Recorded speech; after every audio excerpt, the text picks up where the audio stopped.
news worldwide has been dominated by the coronavirus and will be for some considerable time yet, it would seem.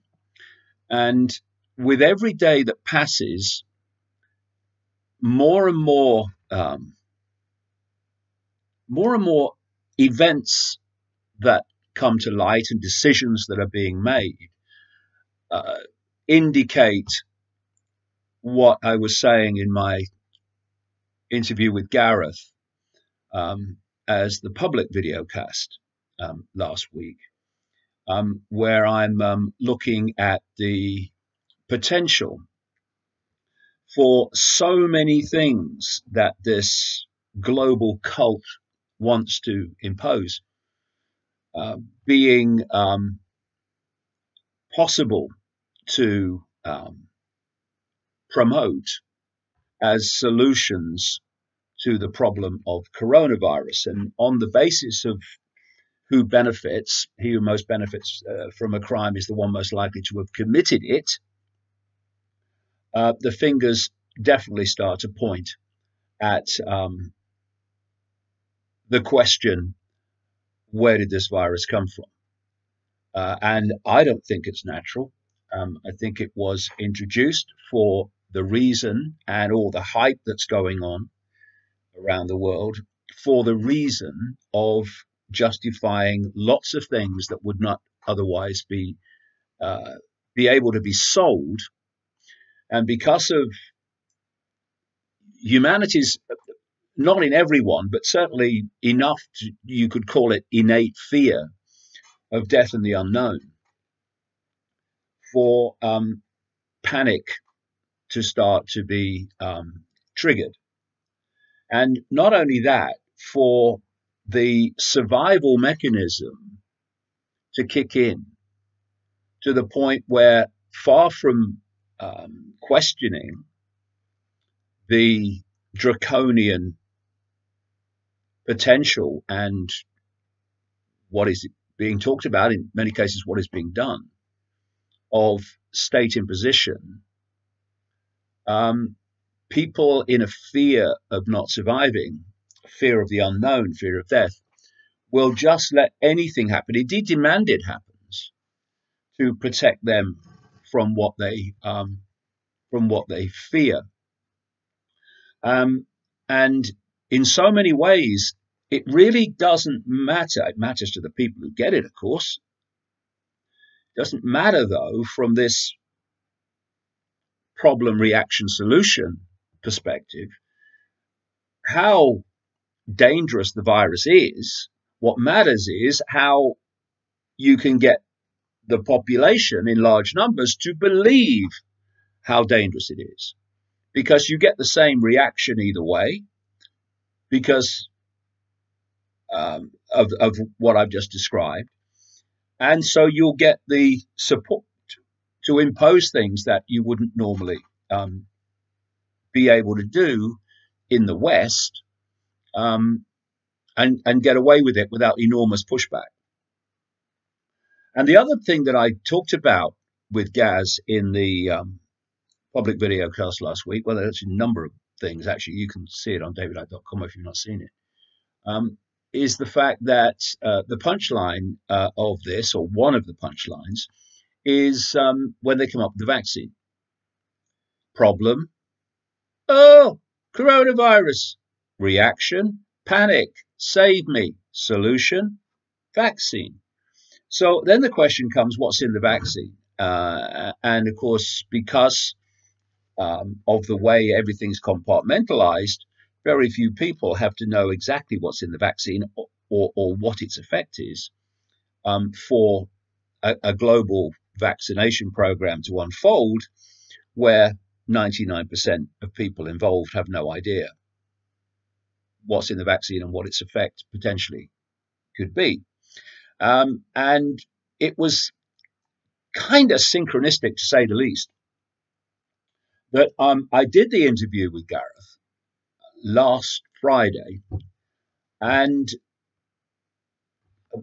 it was put on the site. And then very, very quickly afterwards, within an hour, 2 hours, this story broke. Israeli scientists say they will have coronavirus vaccine in a few weeks, which, of course, I was shocked to the core. I couldn't believe it, that Israeli scientists would have a vaccine in train for coronavirus, or this strain of it anyway.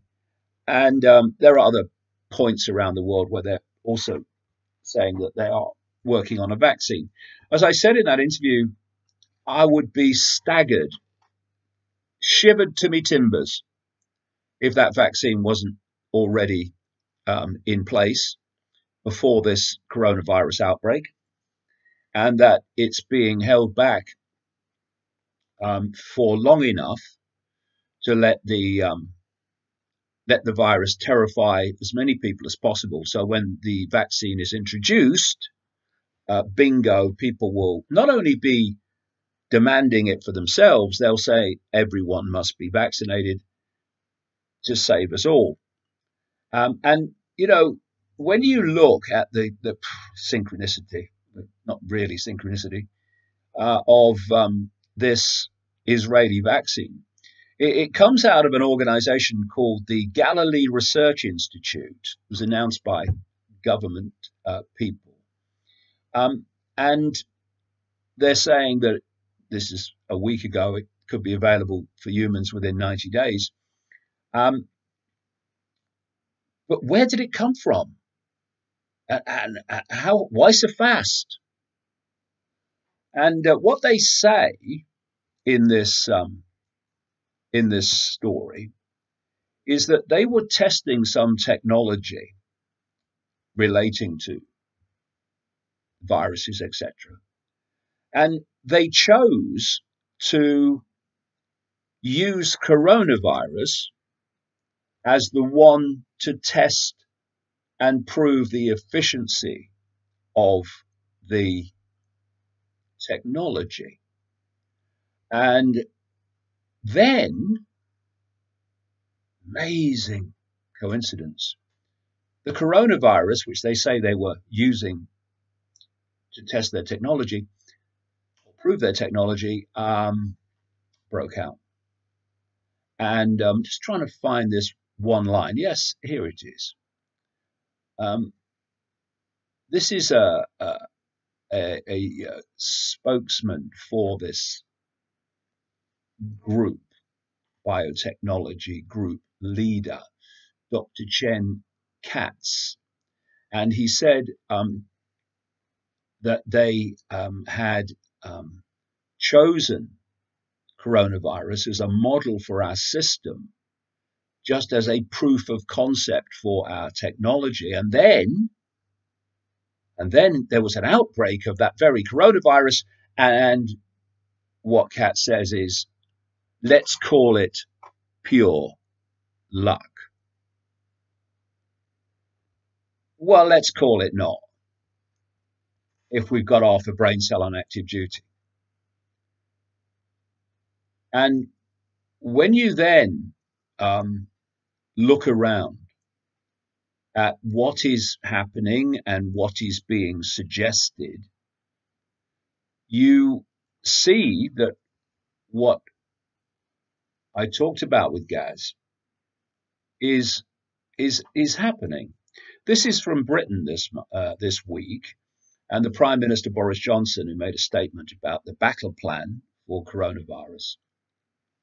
Britons could be forced to put their lives on hold for 3 months on the coronavirus battle plan that would see troops on the streets, police ignoring minor crime, and patients turfed out of hospitals amid warning that 1 in 5 workers could go sick. Don't frighten the crap out of people or anything. And, you know, in Britain, the British National Health Service, as it's called, the NHS, is actually on its arse in terms of being able to cope with demand. And this would really just take it on to another level with this coronavirus situation, if it goes on as they say they believe it will. So we we have this story. I'll just read you a few paragraphs from it so you get the gist. Britons could be forced to put their lives on hold for 3 months under this battle plan. Boris Johnson set out the government's blueprint to deal with a mass outbreak of the bug that includes a raft of socially and economically costly contingency moves as a last resort. Sporting events could be axed. They're already being so in parts of the world, like Italy. And social distancing strategy would see people encouraged to work from home to avoid unnecessary travel, while an army of NHS volunteers could be recruited to help ease the burden on the health service. As the number of confirmed UK cases, time of this report was published, past 50, it revealed police could ignore low-level crime and troops could be deployed on the streets if officers are incapacitated through illness. And people might, say, "Oh, well, what else can they do?" Well, that's open to debate. Okay. The point is, they have the opportunity to do it because of the virus, because of the outbreak. And therefore, who benefits from the outbreak? No one, except those who wish to use it to impose a draconian, tyrannical, top-down imposition on the population. And of course, Big Pharma and whoever comes up with the vaccine. I've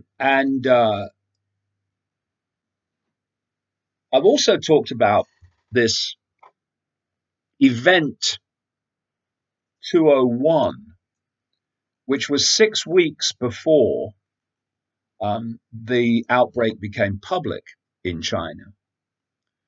And this was a simulation by the infamous 1% Fest called the World Economic Forum, along with the Bill and Melinda Gates Foundation. Just, if you want to know the different elements of the global agenda for humanity, then just look at the funding list of the Bill and Melinda Gates Foundation, because you will find them all, basically, or most of them. And it's that organization led by Bill Gates who that is obsessed with vaccinating everybody worldwide for everything. He is in my view, Bill Gates is a very sinister piece of work. Anyway, this simulation played out 6 weeks before the outbreak. And the simulation was based on how the world would react to a coronavirus. Again, another amazing coincidence. And one of the things they talked about, you can see the clips from it on the internet, was how they had to control the information that people received about the virus, and how anti-vaxxers and such like, and people who were questioning the official story had basically to be silenced. And here we are, weeks later, with that actually happening. Just a coincidence, nothing to worry about. So we have this headline from, actually, as I speak, only yesterday. Mark Zuckerberg says Facebook will give the World Health Organization, a totally corrupt operation, by the way, will give the World Health Organization free advertisements and, quote, remove false claims and conspiracy theories in ongoing battle against coronavirus misinformation. I mentioned about Gates, in my view, being a very sinister piece of work. Well, so Zuckerberg. Oh, hey, man, got my T-shirt just like you. Very sinister man. But not either of them as sinister as those in the background with the real power. So Facebook has revealed more measures to help its users quickly access accurate information regarding the coronavirus outbreak. Okay. Who decides what's accurate? Well, anyone from officialdom, the World Health Organization. Yeah, that's headed by a guy called Tedros, who has been exposed when he was health minister of Ethiopia in covering up cholera outbreaks, who wanted Robert Mugabe, this mass killer from Zimbabwe, to be a World Health Organization um, representative for public health, which was so ridiculous that he had to reverse his decision pretty damn quick. But this is the mentality you're dealing with running the World Health Organization, which was created by the Rockefellers and the Rothschilds to control information and policy about, on a global level, about health. Totally, totally corrupt organization. And like the Intergovernmental Panel on Climate Change, nothing to do with what the subject it's supposed to be talking about, but actually is totally political. In fact, cult political, beyond even party political. So the social network is providing the World Health Organization, WHO, with as many free ads as it needs. It is also removing false claims and conspiracy theories that have been flagged by leading global health organizations as it seeks to ensure users are not misinformed about the virus and its risks. And in that paragraph, you have the encapsulation of what I'm saying. False claims and conspiracy theories flagged up by leading global health organizations. In other words, flagged up by the purveyors of the official narrative. And anything you say that's at odds with the official narrative is by definition a false claim or conspiracy theory, as it seeks to ensure users are not misinformed about the virus and its risks, are not given any other possible explanation than the official one. And all this was discussed, caught on tape, in this Gates World Economic Forum simulation 6 weeks before it broke out. Users who search for coronavirus on Facebook will see a pop-up at the top of search results directing them to the World Health Organization or local health authority for the latest information. In the case of UK users, to the National Health Service website. It's a total scam. And if you are interested in truth, if you are in any way respectful of individual freedom, what you do is you provide a forum for all information and all views and opinion to be put forward. And then you say to people, respecting their individual freedom, you decide what you think is happening. But that's the last thing the cult wants to tell people what's happening, even though it's not true.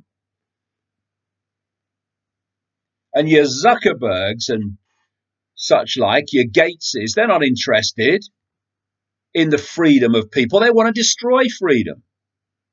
They're only gophers, rich as they are. They're still gophers to the real power.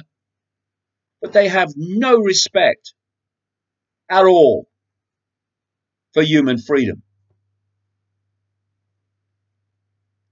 The idea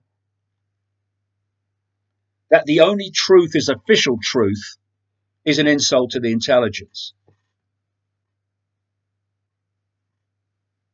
So this thing moves on. And, I know we've had the Ebola scare and the SARS scare. This is different. They're taking this up. They're ratcheting this one up to another level. Italy's coronavirus death toll hits 107. This is the time of publication. This was the 5th of March, so it's today. As all schools and universities and sporting venues are locked down and authorities plan a ban on kissing. So what you're looking at is a problem which allows the solutions to go into the very fine detail of people's lives. And like I said in the public video cast last week, a pandemic ticks every single box of a wish list for imposing tyranny. New York. In case of deadly coronavirus outbreak, New York plans to use prison labor to dig mass graves. 24 new cases of COVID-19, which they're calling this coronavirus, were detected in the United States over the weekend, bringing the total of 42, with 47 more U.S. nationals infected either in China or aboard a cruise ship. And a report by New York Magazine, based upon information from the Center for Disease Control, CDC, wouldn't trust them either, and on past experience, by the way, of researching them. And they're owned by the Big Pharma cartel, just like the World Health Organization, and Big Pharma is owned by the cult. And a 2008 New York City pandemic response plan shows the Big Apple would be overwhelmed in the case of a Spanish flu-like epidemic. Last week, Mayor de Blasio, when he can summon the brain power to remember to breathe, announced he had set aside an extra 1,200 hospital beds in case of need, blah, blah, blah, blah. And they plan, like the headline says, to use prison labor to dig mass graves. And what all this is doing is, of course, up in the ante of terrifying the population. And, we don't know where this coronavirus is going to go. I expect it's going to go for some length yet, to say the least, because I think it's planned. But when you look at the numbers who died, even the numbers who've been infected, they are tiny compared at the moment, preempting where it might go, but they're tiny compared with other ways that people become ill and die. So this is being massively, massively hyped. Now, they hyped Ebola. We're all going to die. They hyped SARS. They hype all these things. This one's different. They're taking this to another level.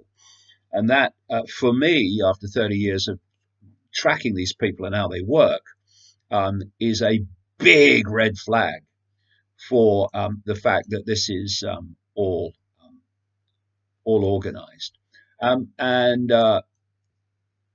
in China, Chinese police are now wearing smart helmets. They have to be smart. Everything's smart. Equipped with AI-powered infrared cameras to detect pedestrians with fevers as they patrol the streets amid coronavirus crisis. The device can scan people 16 feet away and alert officers for fever suspects. It can also display pedestrians' personal information on a virtual screen inside. Police in Chinese cities, including the two mentioned, now use the helmets.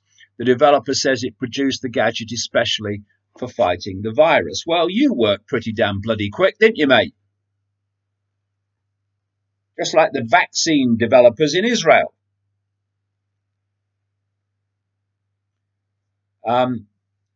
So the potential is there. And this is a story I read this week. See, what this cabal wants, basically it wants to destroy travel, for reasons I talked about in the books. and it wants to lock down a uh, police military, not just police state, and all these things, everything, virtually everything they want, they can seek to justify through a pandemic. And here's a headline by a couple of, I mean, they're academics in Arizona. They're teaching kids. Airplanes spread diseases quickly. So maybe unvaccinated people shouldn't be allowed to fly. Here you go. So this is part of the demonization of anti-vaxxers. So diseases, airplanes spread diseases quickly. Well, but how come we've been flying since flying began? Okay. Yeah, you know, people in any close proximity, people on trains. I mean, on trains, you know, especially in the rush hour around the world, people are pressed against each other, breathing in each other's faces. So, oh, well, that's true. Well, we better stop unvaccinated people going on trains then. But somehow we've survived. And here we have, again, coronavirus being the trigger. This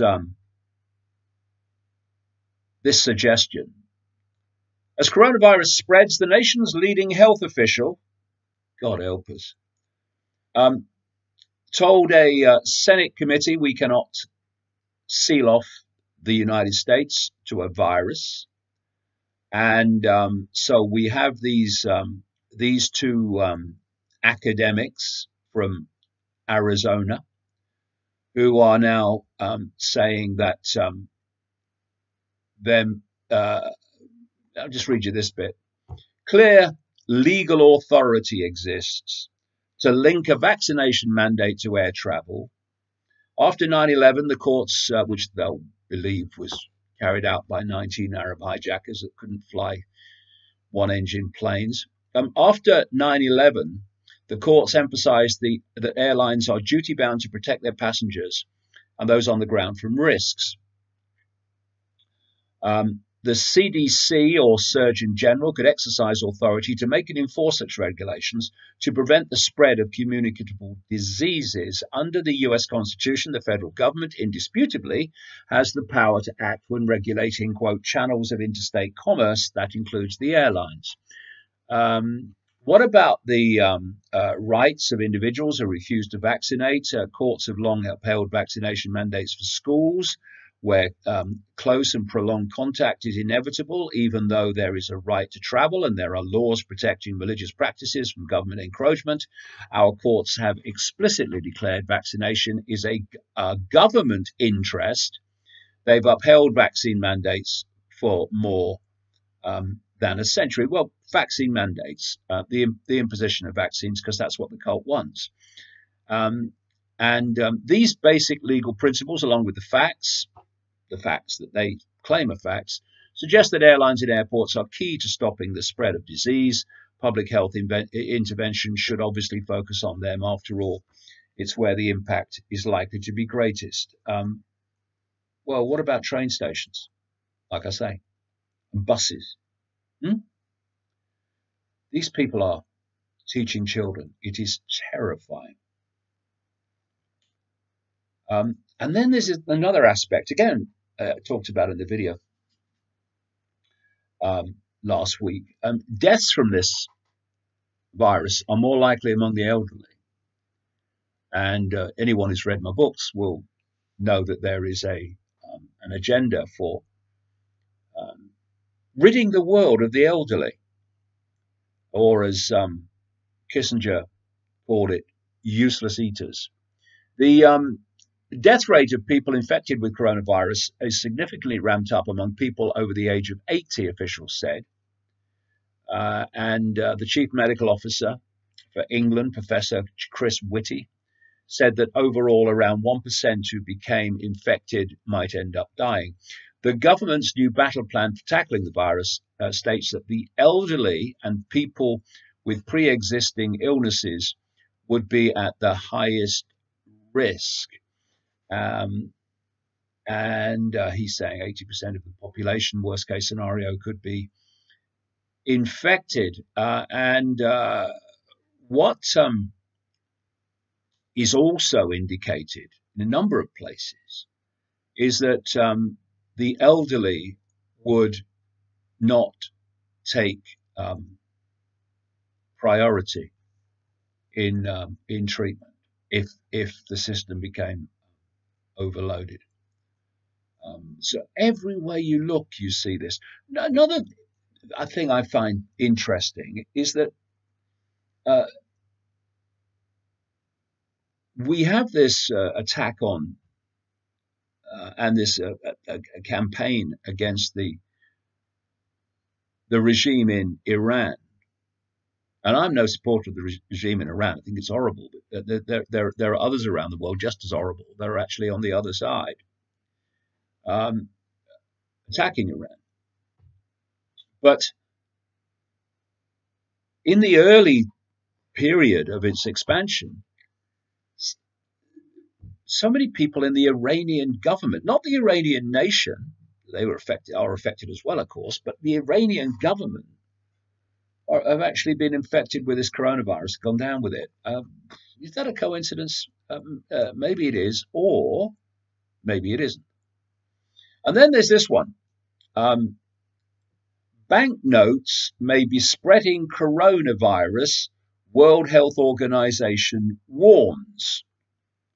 So it's advising people not to use cash, which, as I've been writing in the book since the 1990s, the plan is for a cashless digital one world currency and the end of cash for all the reasons of control that I explain. And here's the virus now being used to demonize cash.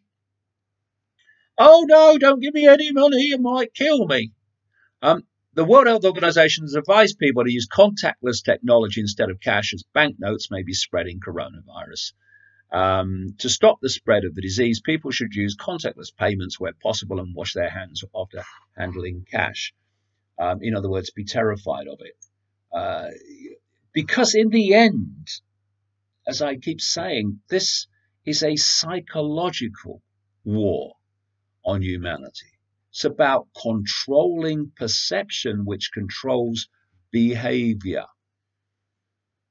And everywhere you look, this coronavirus, like I say, ticks all the boxes. And of course, we have, again, the survival mechanism again, you see. And the survival mechanism is overwhelmingly triggered on one level by the reptilian brain. Back of the brain, so-called R complex, as it's also called, which is the survival mechanism, which is constantly scanning the environment, looking for dangers to survival, not just physical survival, although that's the case here, but survival of relationships, survival of your job. To a large extent, this background anxiety that so many people feel is coming from the reptilian brain as it scans the environment looking for potential threats to survival of multiple kinds, threats to relationships, everything. And in this case, of course, it's about literally physical survival, physical as we perceive it. And so you have the response, which is do whatever you need to do, even take all my freedoms away to save me. That's coming from this survival response. And so is panic buying. I've got to panic buy because I've got to survive. And of course, if you panic buy, then you hoard the stuff and make sure that other people can't have it. Panic buying Brits strip supermarket shelves of pasta, couscous, and water. Shops are left bare of larder essentials, as well as toilet roll, Barocca and disinfectant. Don't know what Barocca is. I'm not domesticated. I try to be because I live alone. I have to be, but Barocca, what's that? I don't know. I'll probably find out. I kept reading the article. And disinfectant as coronavirus preppers brace for meltdown. You know, I have also noticed, that there is this movement. They call them preppers, where they're preparing for disaster and all that stuff. And okay, whatever turns you on, really. But I do look at some of these preppers, and they're almost, not all of them, no, but some of them are almost loving this corona outbreak. Of course, they want the drama. And oh, we got to prep, we got to. They almost, it's almost, they're loving it. I find it very strange. Well, I'm not bloody panic buying, that's for sure. Um, so shortages previously limited to antibacterial hand gel and hand soap have spread to cupboard items such as rice, pasta, couscous, pot noodles. Oh, I must get some pot noodles. That's good for your bloody health, isn't it? Bottled water, toilet roll, pet food, as well as chilled items including milk, butter, and yogurt.